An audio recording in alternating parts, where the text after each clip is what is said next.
Olá, boa noite a todos. Meu nome é Ângela Cristina Guerra e hoje, mais uma vez, nós estamos aqui com muita alegria no programa do Grupo Aulas da Vida do Centro Espírita Amor e Caridade. Neste mês de junho, o Grupo Aulas da Vida vem falando sobre as parábolas de Jesus para os dias atuais. E hoje, especialmente, vamos falar e refletir sobre a parábola do filho pródigo. Quem de nós aqui já não parou para pensar nessa parábola ou já por vezes ficou até um pouco intrigado? Como é, posso falar por mim, o meu caso de quando ainda na adolescência, quando eu ouvia a parábola do filho pródigo, eu ficava realmente por entender ainda, eu não tinha o alcance suficiente para entender essa parábola.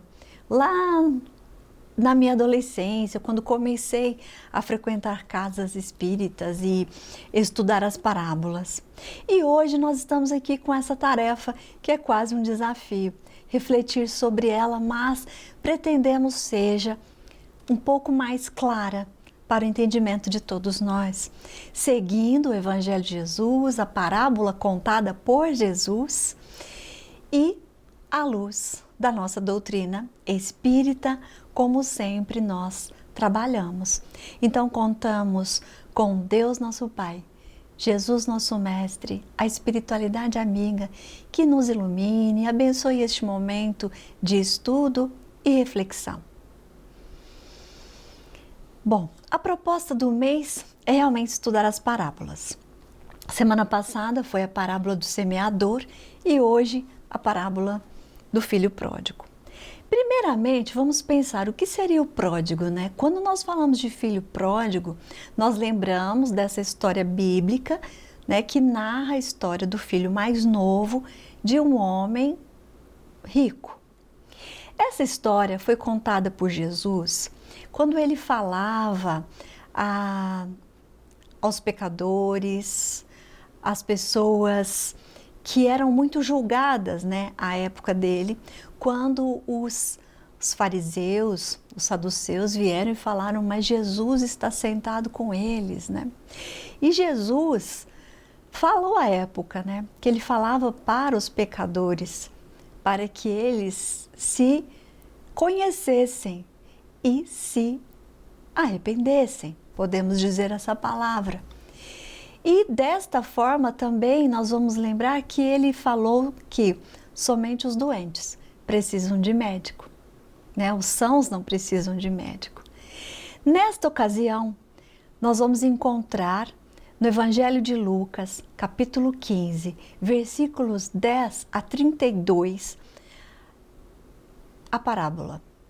E tem um versículo que está no versículo 10, que é o versículo 10, que diz o seguinte: Jesus disse-lhes, assim vos digo que há alegria diante dos anjos de Deus por um pecador que se arrepende.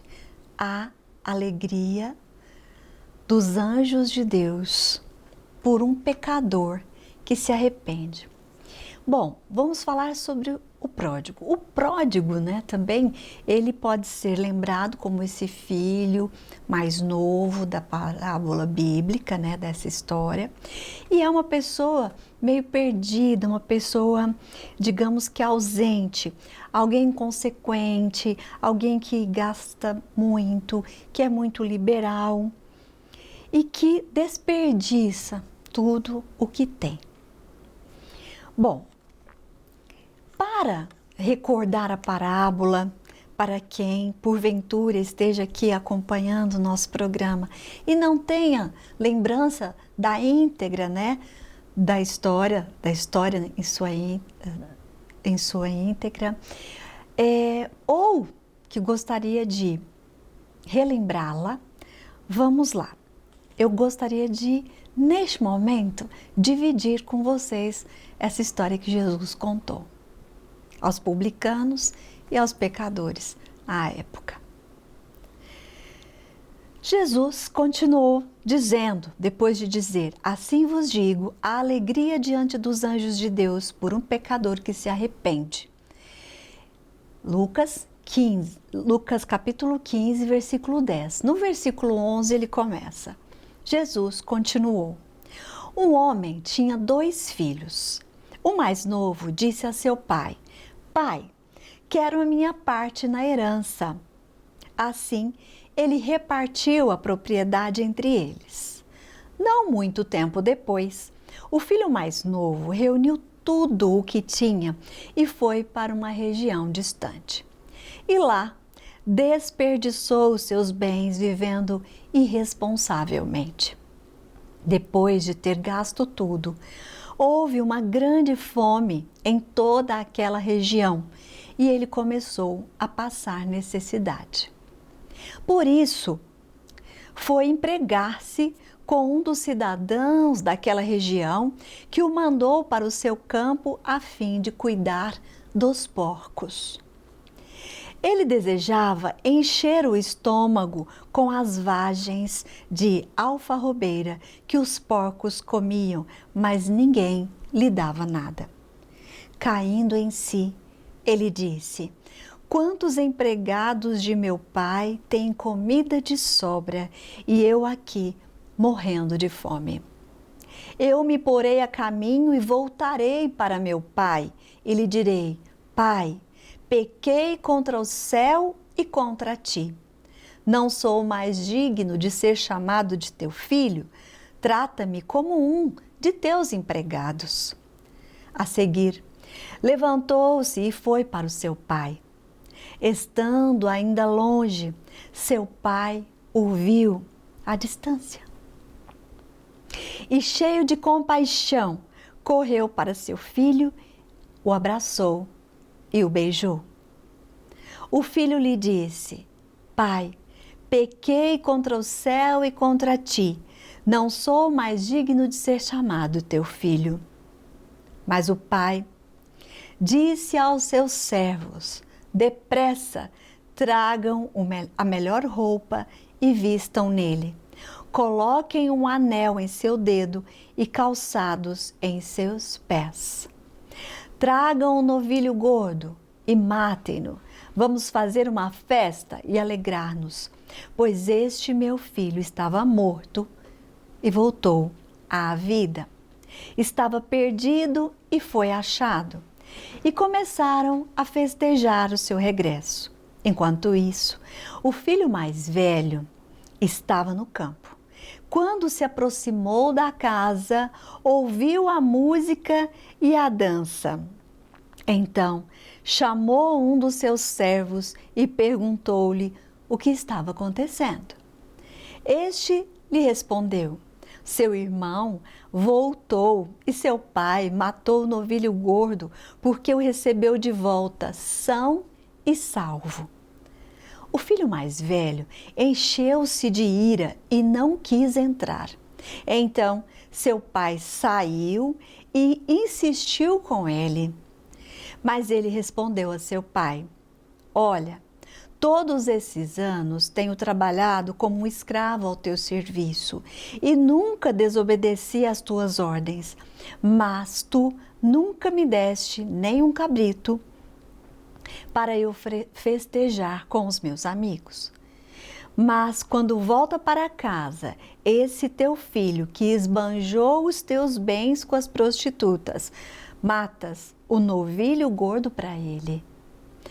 Disse o pai: meu filho, você está sempre comigo e tudo o que tenho é seu. Mas nós tínhamos que celebrar a volta deste seu irmão e alegrar-nos, porque ele estava morto e voltou à vida, estava perdido e foi achado. Meus amigos, esta parábola é uma parábola longa e nos ensina muitas coisas. Há muitos detalhes nessa parábola que nós podemos comentar e refletir sobre ela. Primeiro, eu gostaria de lembrar para nós todos o que quer dizer arrependimento, na verdade, né? No sentido assim bíblico da palavra. Arrependimento é uma mudança no coração. Uma mudança no coração e na mente. Uma mudança de coração e de mente que nos aproxima de Deus, motivado pelo amor a Deus e pelo sincero desejo de obedecer aos seus mandamentos. Quando nós ouvimos essa história de um pai rico que tem 2 filhos, o mais novo pede sua parte na herança e quer aproveitar a sua vida no mundo afora, não ajudando mais o pai, não participando mais da vida da família. Ele passa por um período muito bom, aproveita tudo, mas depois vem um período de fome em toda a região. Ele perdera tudo. E ele arruma um emprego para servir os porcos e ele nem pode comer o que é dado aos porcos. Ele pensa: na fazenda de meu pai, os empregados são mais bem tratados e vou pedir o emprego. Ele nem precisa mais me chamar de filho. E ele se arrepende e ele volta para ter e pedir o perdão do pai, não como pai e filho, mas para trabalhar para o pai. E assim ele sabe que ele vai conseguir ter uma vida mais digna do que ele estava tendo.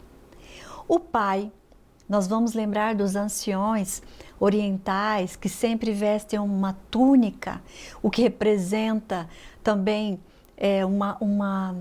uma idade, um respeito, uma sabedoria, não é? E essa pessoa que tem sempre também um andar lento e é muito respeitado, e ao tratar os filhos, pelo que nós sabemos, no máximo dava como diz Haroldo Dutra Dias, certa vez, dava um beijinho na face como uma espécie de selinho, que era o máximo que um pai chegava aos seus filhos. Mas quando esse filho retorna, esse pai sai, a parábola diz, correndo. Ele que andava sempre mansamente, era aquela pessoa serena, né?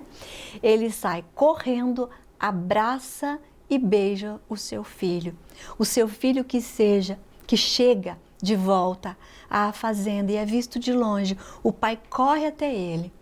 Ele que chega parecendo mais um mendigo, maltrapilho, magro, com fome, porque há muito não comia direito mais.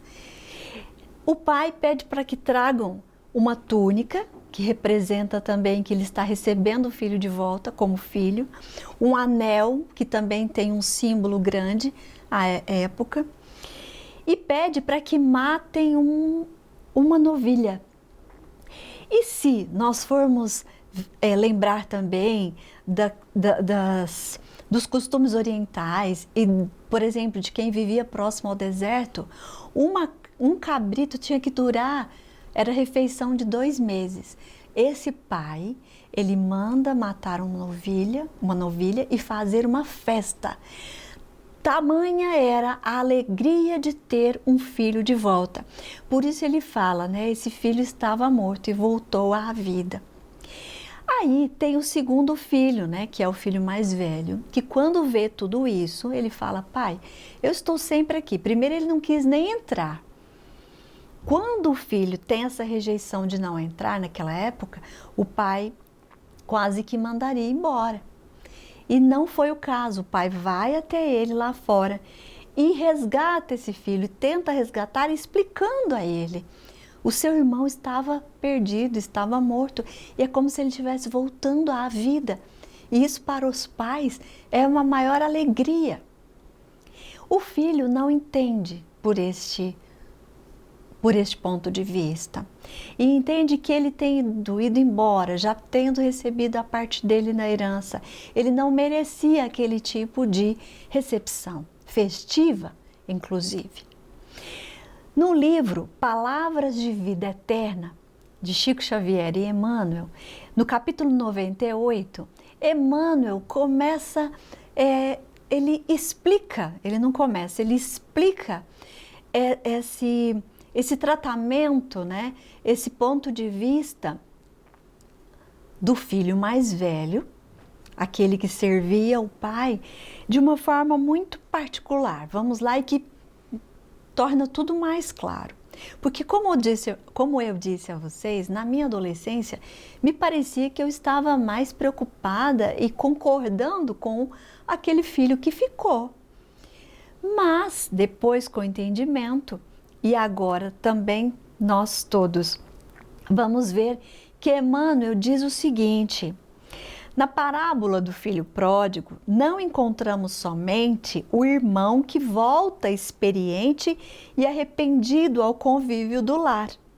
Nela surge também o irmão correto, mas egoísta, remoendo censura e reclamação. Ele observa a alegria paternal, abraçando o irmão recuperado, entretanto, ele reprova e confronta. Emmanuel nos faz aqui pensar no sentido do egoísmo. Ao invés de ter uma celebração, de uma alegria desse irmão falar: que maravilha, graças a Deus meu irmão tomou consciência, se arrependeu e voltou para nós. Não, ele ainda, dentro dele, assim como todos, muitos, a maioria de nós, ainda temos essa erva daninha do egoísmo, onde nós queremos tudo sempre para nós, o melhor para nós. Olhamos o nosso lado, o lado da nossa família, dos nossos, das pessoas que nos são caras. E no caso, Deus, Jesus contando essa parábola, mostra a representação de Deus no lugar desse pai que recebe o filho. Quantas vezes nós outros também não erramos, não nos equivocamos, fazemos o mal, não só nesta vida presente, mas em vidas pretéritas. Quantas vezes nós precisamos pedir perdão e precisamos que alguém nos estendesse a mão e talvez simplesmente compreendesse o nosso lado, o nosso ponto de vista, o nosso estágio evolutivo, a nossa maneira de pensar. Quantas vezes nós precisamos já nesta vida, nessa existência atual, de compreensão, de carinho, de um colo, de respeito. Porque às vezes nós agimos no impulso, por instinto, não usamos a consciência e nós agimos de forma errada com os outros, com familiares mesmo, com pai e mãe. E quantas vezes nós fomos assistidos, perdoados. Mas vamos em frente que nós vamos voltar nesse ponto daqui a pouco. Na pergunta de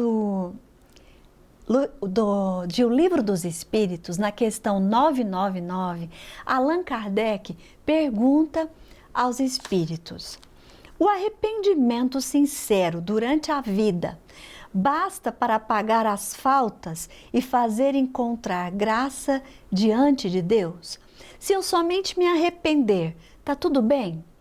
Eu volto, Deus me perdoa, eu estou junto dele, tá tudo certo? O arrependimento sincero precisa de mais.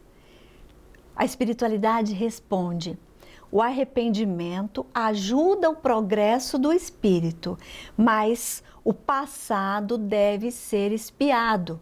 Ou seja, devem vir experiências semelhantes ao que você fez o outro passar, para que você viva e aprenda, e repare, e se redima. Porque é necessário que nós aprendamos de fato, com todo sentimento. Não basta arrepender, é preciso viver aquela experiência e nós, em palavras atuais, nós poderíamos dizer sentir na carne, sentir na pele o que nós já fizemos outra pessoa passar. Então, Kardec ainda faz uma outra pergunta. Se de acordo com isso um criminoso dissesse que, visto o dever, em todo caso, expiar seu passado não tem necessidade de arrependimento, em que resultaria isso para ele? Se ele se endurece no pensamento do mal, sua expiação será mais longa e mais penosa. Ou seja, nós podemos nos arrepender e se não nos arrependermos e só passarmos por essas experiências penosas. Tudo bem também? Não. É necessário que nós nos arrependamos para limpar o nosso coração, para mostrar com sinceridade que nós aprendemos a lição. Porque se nós não aprendermos novas situações em que vai nos desafiar, vai trazer sofrimento, vai trazer reflexões grandiosas, conflitos internos, para que nós aprendamos as lições e nos aproximemos mais de Deus e das coisas de Deus.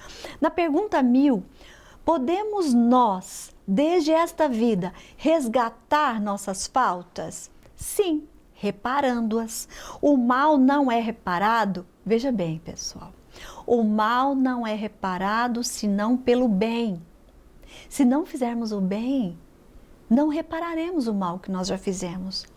E a reparação não tem nenhum mérito se não fizermos o bem. Se não atinge o homem no seu orgulho e nos seus interesses materiais.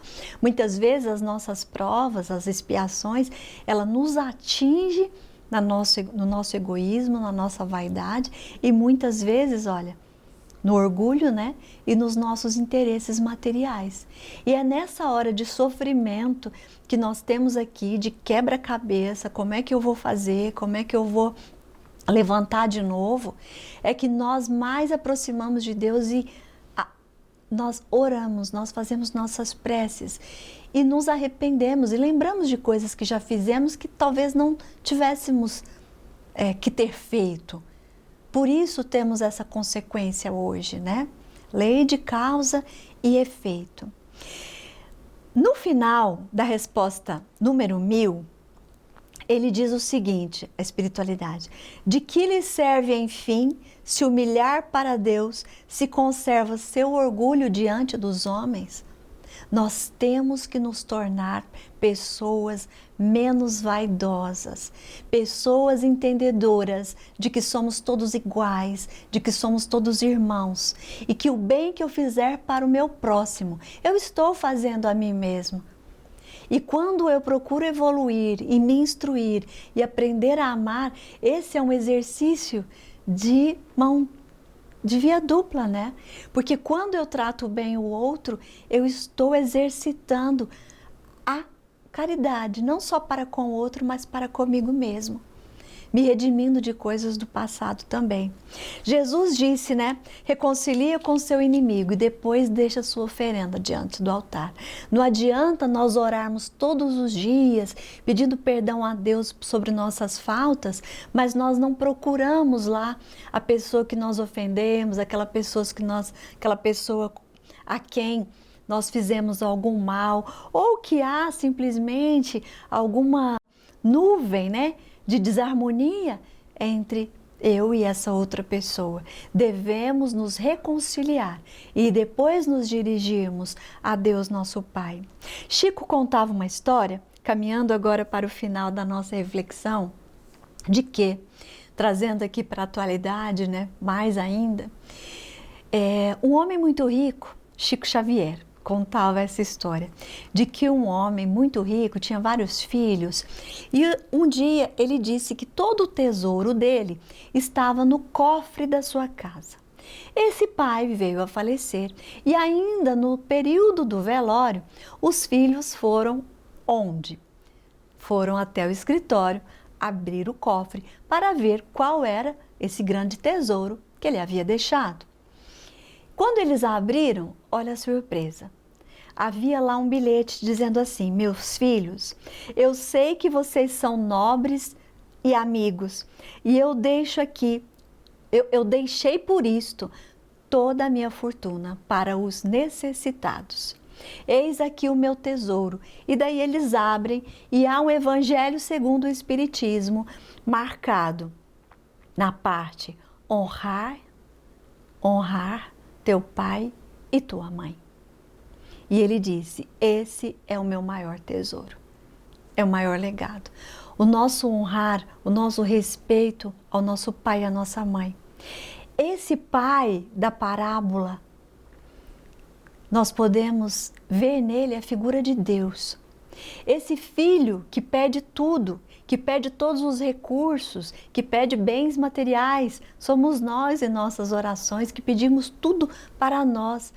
E não lembramos que nós temos todos os recursos, todas as pessoas, nós estamos no lugar certo para que passemos por essa existência para cumprir o que nós viemos cumprir e aprender o que nós viemos aprender nessa existência presente.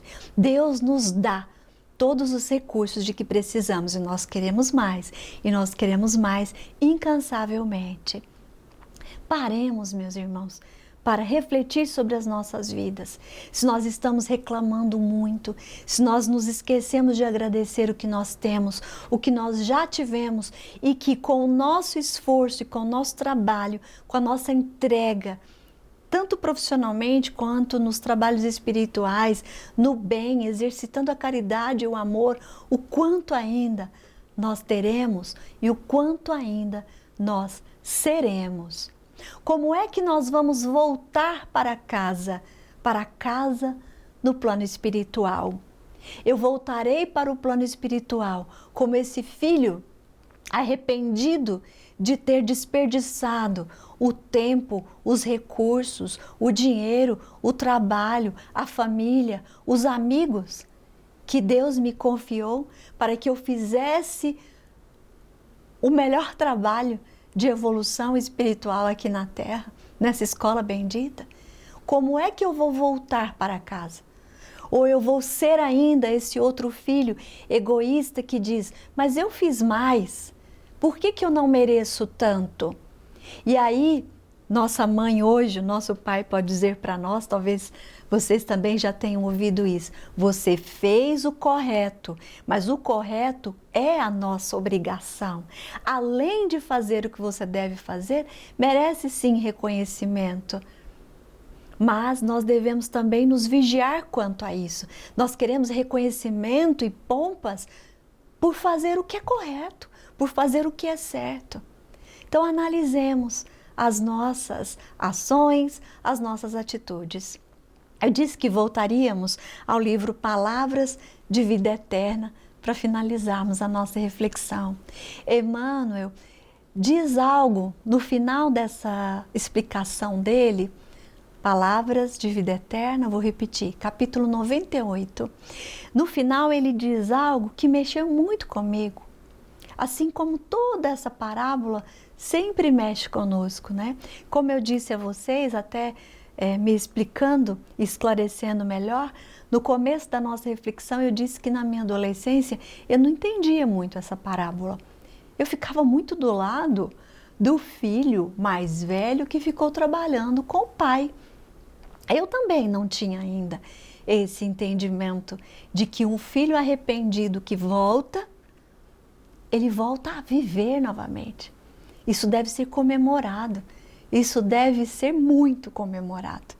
E nós outros, esses filhos mais velhos que ficamos fazendo o que é certo, devemos celebrar a volta desse irmão e não ficar julgando e pensando por que ele vai ter mais do que eu. Não, o amor do Pai, o amor de Deus por nós todos é o mesmo. E Ele espera o mesmo de todos nós, que nós amemos-nos uns aos outros. E para encerrar, agradecendo já a participação de todos e as reflexões que fizemos juntos e as boas vibrações, eu peço a Deus e a Jesus que ilumine todos os lares de todos vocês que estão nos acompanhando hoje, nesta data ou em datas futuras, em horários futuros. Muito obrigada. E para fechar, Emmanuel diz o seguinte: Deus é Pai de todos, e se te ajudou para estares com Ele, é para que estejas com Ele, ajudando os outros.